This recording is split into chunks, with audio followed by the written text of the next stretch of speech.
Today I wanted to talk about a temperature gun.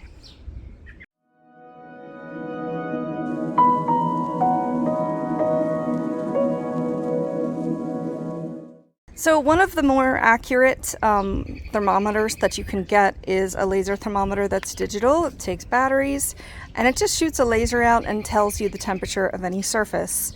Mine can go between Celsius and Fahrenheit. I'm in the US, so I'm going to do Fahrenheit. So if I shoot a laser at the turtle here, I don't know if you can see it, trying not to get in his eyes. It's on his shell right now.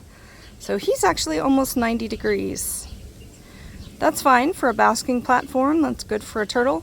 If I shoot it down in the water, you can see it goes down to 78 degrees.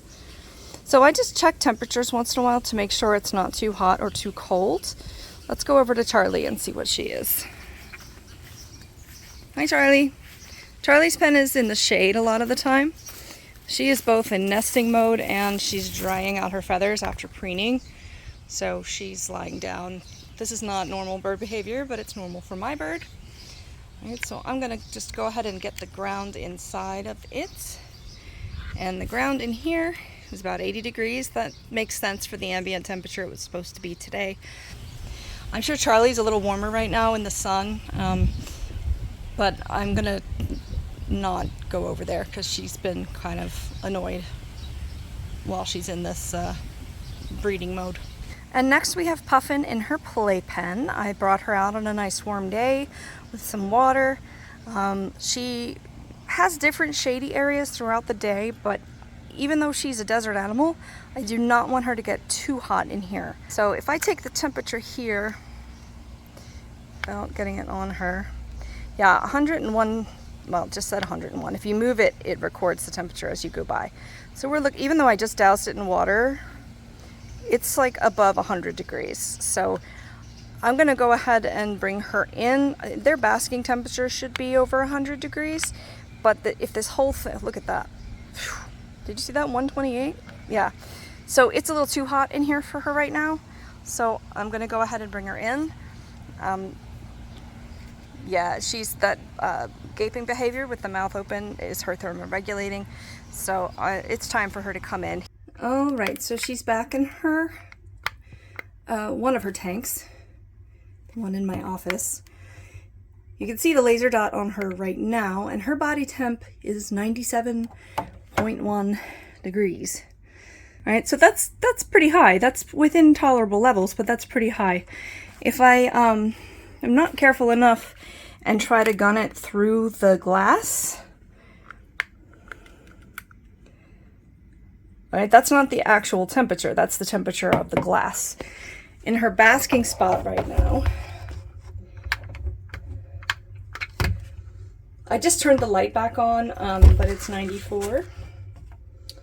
So when it's fully ramped up, I turned the light off because we were outside, but when it's fully ramped up, it gets to like 100 or so. This is not a care guide for a bearded dragon. It's not a perfect situation, but it is perfectly fine at the moment, and we're in the process of getting the bigger ones set up. It's a long story, but she has to have a cool side and a warm side. She's got a little place to hide. She's got a little salad. She's got a little plant in there that is non-toxic. So she's acclimating to being back indoors, and yeah, it's a very handy tool to have. These more common circular ones that you buy, they're not very accurate and they don't necessarily work all the time. Like, for example, this one says the humidity is 80. Oh no, I'm sorry, the temperature is 80 and the humidity is 50%. It's not, it's like 30%. I have another monitor that tells me that. But the temperature gun it's portable, it's accurate. You can see exactly what it's taking the temperature of. What are you doing? That's her dig box, her lay box. So yeah, I definitely recommend picking one of these up. I think someone gave this one to me, so honestly I'm not sure where they got it from, but I'm sure they're online. This one is called Centec infrared thermometer. But I'm, you know, it's a must-have for reptile keepers. So thanks for watching. I hope this helped, and we'll see you soon.